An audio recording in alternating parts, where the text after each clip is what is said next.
इस महान मंच को मैं हृदय से नमन करता हूं। आज के इस विशेष कार्यक्रम के अध्यक्ष हमारे सामने विराजमान है आदरणीय पतंजल योगाचार्य जी, जो कई पुरस्कारों से पुरस्कृत हैं, श्री सत्यराम यादव जी। आज के इस कार्यक्रम के मुख्य अतिथि आधुनिक रसखान से विभूषित तथा यश भारती से सम्मानित हमारे बुजुर्ग कवि डॉक्टर दीन मोहम्मद दीन जी, और इस कार्यक्रम को सफलतापूर्वक संचालन करने वाले वयोवृद्ध कवि, पूरे देश में विख्यात आदरणीय मस्ताना जी, शास्त्री जी, हमारी अग्रज, हमारे अनुज, तमाम कवि, सबने कई रसों में, कई विधाओं में इस मंच को सार्थक किया, गरिमा प्रदान की। मुझे समय मिला है, काफी देर से बैठा हुआ हूँ, लगभग ये समापन की ओर है। मैं जिनके लिए ये कार्यक्रम आहूत किया गया है, सर्वप्रथम जैसा कि हमारे डॉक्टर नरेंद्र संगम जी ने कहा था, यहाँ पर दो माँ विद्यमान है, एक माँ सरस्वती और दूसरी भी माँ सरस्वती जी हैं, उनका नाम भी सरस्वती है, जो समानांतर में विद्यमान है। तो मैं सर्वप्रथम उनके चरणों में अपना शीश झुकाता हूँ। पिता श्री सत्यराम जी को मैं उनकी आज पूर्ण तिथि पर प्रणाम करता हूँ। मैं कुछ उनके लिए दो घनाक्षरी लिख के लाया हूँ, और मैं इस कार्यक्रम के आयोजक जो हमारे अग्रज हैं, हमें बड़ा अनुज मानते हैं, स्नेह देते हैं, और सबसे बड़ी बात है वो बहुत अच्छे साहित्यकार भी हैं, और उन्होंने ये शिक्षा के लिए तमाम जो है संस्थाएं इस छोटे से गांव में मिश्रापुर में खोल रखी हैं। ये बहुत बड़ी बात है, इस छोटे से शहर में इतनी बड़ी बड़ी संस्थाएं बहुत कम देखने को मिलती है। मैं हृदय से उनका आभार व्यक्त करता हूँ, धन्यवाद देता हूँ। एक सम्मान पत्र मैं लाया हूँ, मैं उन्हें आहूत करूँगा। सबसे पहले घनाक्षरी पढ़ करके माँ सरस्वती के लिए और पिता सत्यराम जी के लिए दो घनाक्षरी पढ़ता हूँ। सर्वप्रथम श्री सत्यराम जी के लिए, जो हमारे वकील साहब के पिताजी हैं, एक घनाक्षरी के माध्यम से मैं उन्हें प्रणाम करता हूँ। ये मान कर चलिए कि आज वो हमारे सामने उपस्थिति है दर्ज करा रहे हैं, वास्तव में उपस्थित है। आत्मा सदा अजरमर रहती है, वो कभी मरती नहीं है। प्रेम नेह शील युक्त गुणवान ज्ञानवान, दिव्य पुंज सत्य राम तुमको प्रणाम है। प्रेम नेह शील युक्त गुणवान ज्ञानवान, दिव्य पुंज सत्य राम तुमको प्रणाम है। और कांतिमान शौर्यवान धैर्यवान कीर्तिमान, सत्य धाम सत्य राम तुमको प्रणाम है। वाह वाह वाह। कहे हरि राग द्वेष छल से रहे जो दूर, ऐसे सूर सत्य राम तुमको प्रणाम है। और कुल यदुवंश की हमेशा जो रहे हैं शान, ऐसे यादवेंद्र सत्य राम को प्रणाम है। ऐसे यादवेंद्र सत्य राम को प्रणाम है। अब मैं माँ वर्णन तो कर ही नहीं सकता, चाहे पूरा पृथ्वी कागज कर लीजिए, के लिए कुछ भी कहा जाए बहुत कम होता है। माँ के लिए एक सहस्त्रलोचन हमने जो किताब लिखी है, जिसमें 1008 से अधिक दुआएं हैं, उसमें माँ के लिए हमने एक दुआ लिखा है कि माँ एक ऐसी गूंज है। माँ के लिए बहुत कुछ कहा गया। हमारे डॉक्टर नरेंद्र संगम जी ने बहुत अच्छे गीत सुनाए, तमाम कवियों ने, साहित्यकारों ने माँ को वर्णन किया, लेकिन माँ का जितना भी वर्णन किया जाए वो कहा नहीं जा सकता है। माँ एक ऐसी गूंज है, सकल विश्व की शान, पदरज बसता स्वर्ग है देव करें गुणगान, पदरज बसता स्वर्ग है देव करें गुणगान, एक घनाक्षरी माँ के लिए। आज माँ ही पिता का दिन है। मैं बता दूं, ये हमारे बहुत से कभी हमने भी माता पिता के 2 कार्यक्रम करवा चुके हैं। हमारी भी माँ पिता स्वर्गवासी हो गए हैं। हमने जो किताबें लिखी हैं, 4 किताबें लिखी हैं, तो उनमें हमने समर्पित माँ बाप को ही वो किताबें समर्पित की हैं। तो आदरणीय हमारे जो एडवोकेट साहब हैं, मैं भी उन्हीं के पथ चिन्हों पर चलने की कोशिश कर रहा हूँ कि जो भी काम करता अपने माँ और पिता को समर्पित करता हूँ। तो एक घनाक्षरी माँ के लिए समर्पित है। आज वो यादव जी की ही पत्नी नहीं, वकील साहब की पत्नी नहीं, ये पूरे समाज, वो सॉरी माँ नहीं, पूरे समाज की माँ है, पूरे देश की माँ है। तो मैं सुनिएगा कि रूपमयी, कांतिमयी, शांतिमयी, शक्तिमयी, रूपमयी, कांतिमयी, शांतिमयी, शक्तिमयी, ऐसी दिव्यमयी मातु तुमको प्रणाम है। और प्रेममयी, ज्ञानमयी, शीलमयी, नेहमयी, ऐसी भावमयी मातु तुमको प्रणाम है। कहे हरि ममता की मूर्ति के सदृश है जो, ऐसी ज्योतिमयी मातु तुमको प्रणाम है। और जिसने जना है जय वीर जैसा दिव्य सुत, जिसने जना है जय वीर जैसा दिव्य सुत, ऐसी कालजयी मातु तुमको प्रणाम है, ऐसी कालजयी मातु तुमको प्रणाम है। मैं जैसा कि हमारे देवेंद्र जी ने संचालन करते समय बताया था कि हमारे गुरुजी 2 जिलों का प्रतिनिधित्व करते हैं। मैं फर्रुखाबाद में महर्षि महादेव वर्मा की भूमि में जन्मा हूँ, जहाँ कविता की रसधार शुरू से बहती रही है। और जब 97 में विभाजन हुआ, मैं यहाँ पर लेक्चर रहा हूँ रसाल सिंह इंटर कॉलेज मोहई नौली में, वहाँ से सेवानिवृत्त हो चुका हूँ। तो यहाँ पर भी हमारा जो कार्य क्षेत्र रहा है, कर्म क्षेत्र रहा है, वो कन्नौज रहा, इत्र की नगरी कन्नौज रहा है। तो मैं एक मुक्तक के माध्यम से महर्षि महादेवी वर्मा को प्रणाम कर रहा हूँ। और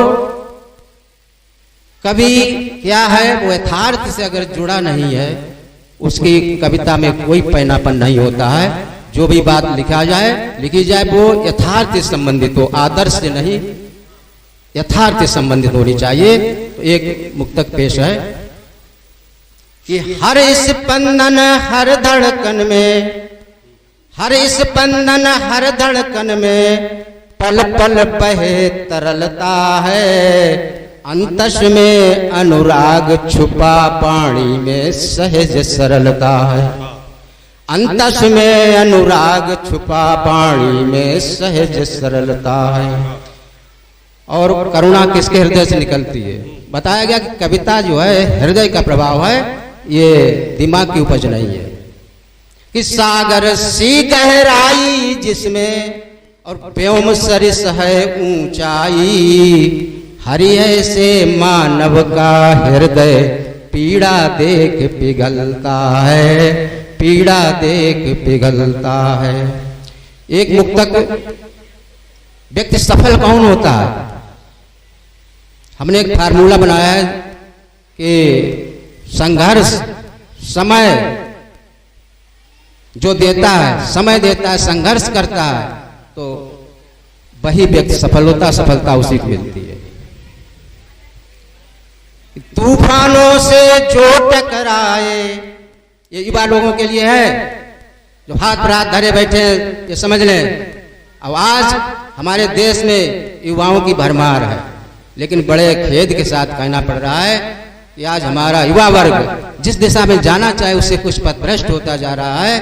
तो हम अपने कवियों और साहित्यकारों के माध्यम से कहना चाहता हूँ, इस मंच के माध्यम से कहना चाहता हूँ कि तूफानों से जो टकराए पाए वही सफलता है, और छू लेता है एक दिन अंबर जो 100 बार फिसलता है।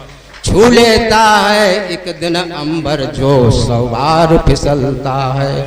और अपना दीपक स्वयं बना जो, अप दीपो भव, अपना दीपक स्वयं बना जो, और काट लिए तम के फंदे, अब घने तिमिर को चीर चीर कर सूरज सदा निकलता है, सूरज सदा निकलता है।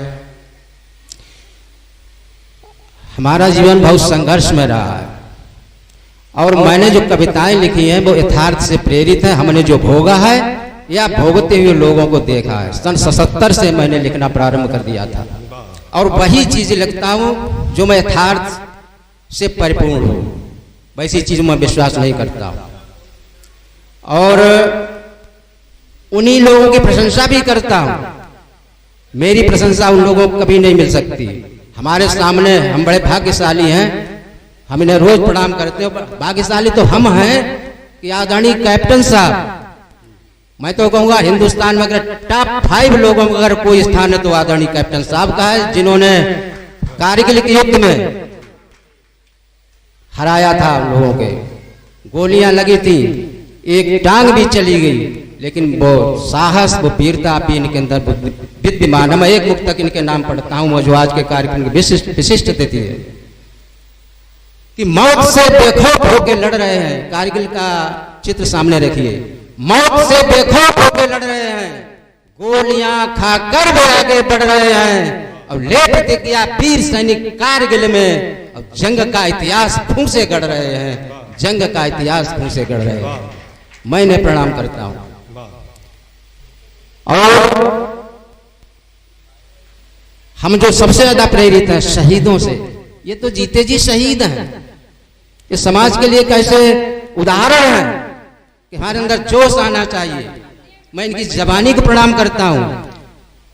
आज हमारे प्रियांशु प्रिय ने कई बार इन्हें सुना है, बड़े ही अच्छे ढंग से इन्हें पढ़ा है। तो एक युवा लोगों के लिए कि शौक की ऐसी रवानी चाहिए, धैर्य की ऐसी कहानी चाहिए और भस्म कर दे देश के द्रोही सभी। आग सी ऐसी जवानी चाहिए, आग सी ऐसी जवानी चाहिए। तो मैं उन असहाय निराश में चूंकि अध्यापक रहा हूं, बच्चों को समझाता रहता हूं, शिक्षा के साथ साथ संस्कार की बात करता हूं। करीब 10-12 प्रोग्राम शिक्षा संस्कार पर करवा भी चुके हैं। हमारी ये देवेंद्र देव जी हैं, संगम जी, तमाम कभी लोग बैठे हुए हैं, हमारे सहभागी रहे हैं। तो और मेरी जिंदगी इतनी संघर्ष में रही है। ये सन 94 का एक मुक्तक मैं उस समय पढ़ रहा हूँ, ये करुणा से उत्प्रेरित है कि सबको सैलरी मिलती थी। हमने 17 वर्ष संघर्ष किया, इसके पश्चात हमको सैलरी मिली। उस समय का एक मुक्तक में याद आ रहा है 94 का कि हो गया नौजवानों के लिए कि मतलब कितना भी संघर्ष है हिम्मत ना हारो, क्योंकि हमने एक जगह दुआ लिखा कि चींटी थकती है नहीं, करे रात दिन काम, और जिसकी इच्छा है प्रबल उसे कहां विश्राम। 17 वर्ष संघर्ष किया, उसके पश्चात नौकरी मिली। 27 वर्ष भी करना पड़ता तब भी हम करते, और जब तक सफलता प्राप्त नहीं होती तब तक करते रहते। तो कि हो गया पतझड़ शुरू, ऐसी चली प्यार है और रुकती नहीं आंखों से अब अश्कों की धार है। और इस जमाने से मिले हैं जख्म इतने, हमको फूलों से नहीं कांटों से प्यार है, हमको फूलों से नहीं, धन्यवाद, कांटों से प्यार है। लेकिन जब पीड़ा होगी, मेरा तो मानना है जितनी पीड़ा, जितनी जिसको झेलनी पड़ती है उतना ही वो अच्छा कवि बनता है। महादेव वर्मा इसका प्रत्यक्ष उदाहरण है, छाया चतुष्टय। अब उस समय सन 2001 में जो हमारी नौकरी लगी, उससे पहले का मुक्तक एक देखें 2001 का, अगस्त में 2001 अगस्त में नौकरी लगी, तब देखें कि चेहरे सबको सैलरी मिलती, खुश होते थे, लेकिन हम अंदर से रो रहे थे, ऊपर से हमेशा खुश रहते थे। उस चित्र को सामने लाए कि चेहरे पर चेहरा लगाए हुए हैं, इस कदर स्वयं को हम सजाए हुए हैं, पूछो मुझसे मेरे हाल दिल का, गमों का समंदर छिपाए हुए हैं, गमों का समंदर छिपाए हुए हैं। लेकिन हमने देखा कि जैसे कोई पड़ा है इस तरह से दुखी व्यक्ति है तो लोग लात मार के निकल जाते हैं। आज का तो जमाना है, किसी का एक्सीडेंट हो गया, कोई दुखी बस में पड़ा तो उसकी फोटो खींच करके सोशल मीडिया में डालने लगते हैं, ना कोई अस्पताल ले जाता ना पुलिस के चक्कर में पड़ता।